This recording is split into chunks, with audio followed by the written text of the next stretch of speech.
ngopi, ya, ngobrol pintar, ya. Jadi mungkin cepat saja, ya. Saya tertarik sama produknya. Kenapa? Karena saya tidak bisa ngopi. Seumur hidup saya tidak pernah ngopi.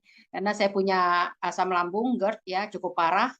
Saya masuk rumah sakit hanya karena asam lambung. Jadi saya masuk rumah sakit setelah melahirkan anak saya alhamdulillah nggak pernah masuk rumah sakit dan baru masuk rumah sakit karena saya menderita asam lambung dan dirawat karena asam lambung saya. Dan kopi adalah prohibited, nggak boleh sama sekali minum kopi karena nyeruput sedikit aja sudah mual, muntah dan sebagainya. Jadi waktu sedikit saya cerita di awal kenapa sampai saya bergabung di Swankor adalah saya ketemu sama Mbak Vita, dikenalkan oleh Mbak Mimi. Mbak Mimi kebetulan pasien akupunktur saya. Mbak Vita ternyata teman saya sudah lama ya di satu tempat. Nah, Mbak Vita bilang seperti ini, ya, Dokter Yanti, sekarang saya bawa kopi. Wah, salah jurusan, saya bilang gitu. Mbak Vita, kalau bawa kopi, saya jurusan, salah jurusan. Saya nggak pernah minum kopi. Minum kopi, waduh, jangan-jangan saya dirawat lagi, nggak berani. Tapi ada satu kata yang Mbak Vita bilang bahwa ini kopinya beda, Dokter Yanti. Ini kopinya kopi sehat. Kenapa dibilang kopi sehat? Kuping saya udah mulai berdiri. Karena ini ada ganodermanya. Oh, oke, ada ganoderma. Saya kebetulan cukup paham lah tentang ganoderma karena saya punya kapsul ganoderma yang saya kasih untuk pasien-pasien yang berat lah, pasien kanker kayak gitu ya, itu terbantu sangat dengan ganodermanya. Jadi karena dibilang ganoderma, ya mana produknya? Nggak lama-lama karena saya merasa tertantang ingin mencoba si ganodermanya. Aduk punya aduk, kopinya diminum, tapi tetap karena saya pernah dirawat gara-gara asam lambung, jadi saya nggak berani minum satu cangkir, saya hanya minum sepertiga. Ya, sepertiga cangkir saya seruput gitu aja terus ingat, aduh kok nanti malam muntah-muntah mual lagi, aduh lambung saya kembung lagi, saya bakal dibawa lagi ke rumah sakit, no way, saya bilang gitu. Akhirnya saya kasih sama keluarga saya, bilang tolong minum karena kopinya mahal nih, saya bilang gitu. Saya belum tahu harganya waktu itu, ya.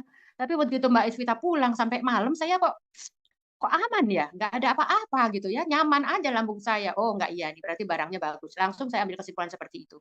Besoknya saya langsung minum satu bungkus. Satu bungkus pas adik saya lagi pada ngumpul. Oh, adik saya bukan penikmat kopi, pemadat kopi. Ibu saya juga pagi sore minum kopi. Jadi saya bilang pada ngumpul di sini, nih saya punya kopi nih, kopi sehat ada ganor bla bla bla. Saya ngomong seperti itu. Adik saya nggak ada yang tertarik. Weh, Mbak, sorry, saya sudah minum kopi yang dari dulu saya nggak mau pindah ke lain hati kopi A.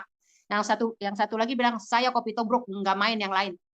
Saya bilang, masalahnya ini kopi sehat. Silahkan kalau kamu mau minum kopi-kopimu, terserah. Saya bilang gitu. Tapi, hai kecil, yang si kecil itu kan punya kesemutan di tangan kirinya. Sudah MRI, sudah CT scan, nggak ada apa-apa katanya. Masih aja kesemutan. Nggak ada salahnya coba. Kalau nggak coba, ya nggak ngerasa, nggak ada kesembuhan di sana. Tapi kalau coba, siapa tahu. Cuman kita nggak tahu kan siapa yang cepat, siapa yang lambat, siapa yang diberikan detox, siapa yang tidak. Kita mana tahu urusan itu kan itu urusan Tuhan. Jadi saya bilang sama adik saya, tolong minum ini untuk apa kesemutan kamu. Kopi kamu yang biasa biarkan, gitu ya. Nah habis itu yang kedua saya bilang kamu ada kencing manis, kamu ada prostat, pipismu lama, minum saya bilang gitu, nggak ada salahnya. Kopi tubruknya silahkan kamu minum.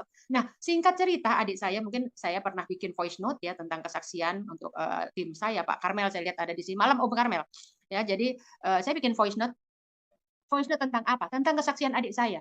Jadi adik saya kalau pipis itu lama sekali di kamar mandi ya. Jadi dia kayak selang kan, pipis kan kayak silang ya, lewatnya kayak selang gitu. Diameternya 2 cm yang hanya bisa dilalui air kencingnya itu hanya 1 cm. Jadi lama nungguin seperti itu ya. Nah, 4 hari dia minum kopi Ganoderma ini, kopi sehat juara ini, dia lapor saya, Mbak kok sekarang pipis gue lancar ya? Apa gara-gara kopi lo? Dia bilang gitu. Nah, terus saya bilang, ya nggak tahu yang punya barang-barang kamu kok janaknya ke saya. Saya bilang gitu kan. Jadi ya udah perhatiin aja deh, saya bilang seperti itu. 2 hari dia balik lagi, Mbak kenapa pipis gue sekarang macet lagi katanya. Lah, kok nanyanya ke aku? Ya, evaluasi lah. Tapi dia akhirnya diam, teman-teman semua. Dia diam kenapa? Dia kayak mikir gitu loh. Dia seperti dia mikir, kemudian, Mbak kayaknya kopi lo deh. Karena 4 hari gue minum, bagus. Gue berhenti minum, gue lupa. Gara-gara kemarin 2 hari gue sibuk kerja, gue lupa, mampet lagi. Ya udah evaluasi kalau gitu. Lihat minum lagi aja. Saya bilang gitu. Simple kan? Lo tinggal minum aja. Habis itu 2 hari lagi dia balik di hari ketiga. Mbak bener, ini gara-gara kopi lo. 4 hari gue minum, gue lancar, 2 hari gue lupa, gue mampet lagi, 2 hari lagi gue cuma minum setengah bungkus, lancar lagi. Nah, keluarga saya belum ada 1 minggu, saya 1/3 gelas saya merasakan manfaat dari Ganoderma, saya jadi bisa minum kopi. Ini juga sekarang juga ada kopinya sebelah saya gitu ya, sambil ngobrol saya namanya kopi ya, ngopi ngobrol pintar, pasti ada kopi juaranya.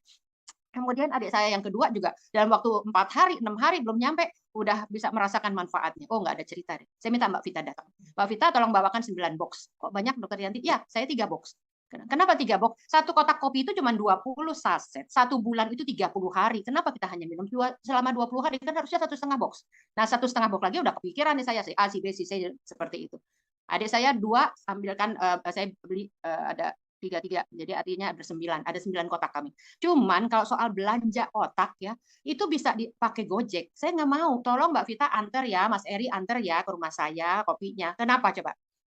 Karena saya kepingin Mbak Vita menjelaskan marketing plan. Jadi baru aja Mbak Vita taruh pantat, saya udah langsung lapor. Mbak Vita, ini saya udah minum begini, begini, begini. Adik saya begitu, begitu, begitu. Nah, sekarang saya udah deh, nggak usah cerita tentang produk. Produknya saya udah yakin. Nggak gampang meyakinkan saya yang dokter gitu kan. Dokter susah diyakinkan, apalagi ini kopi. Bagaimana kopi bisa menyehatkan, bagaimana kopi bisa menyembuhkan gitu ya. Tapi ini menarik karena saya alami gitu loh. Ya, jadi itu yang saya bilang nggak usah cerita tentang produk knowledge, saya sudah paham. Sekarang cerita marketing plan-nya seperti apa, bagaimana sistem pemasarannya, itu yang saya pengen tahu. Gitu. Karena apa? Karena boleh jadi orang di luar sana, apalagi teman-teman saya yang dokter ya, itu ada 1-2 mulut yang mengatakan saya nggak pernah prospek teman saya yang dokter sampai di bulan kedua. Kenapa? Daripada saya diomonginnya begini, gitu. Yanti, lu dari UI lu malu-maluin, masa lu nawarin kopi yang katanya bisa menyembuhkan? Oh no way, saya nggak mau.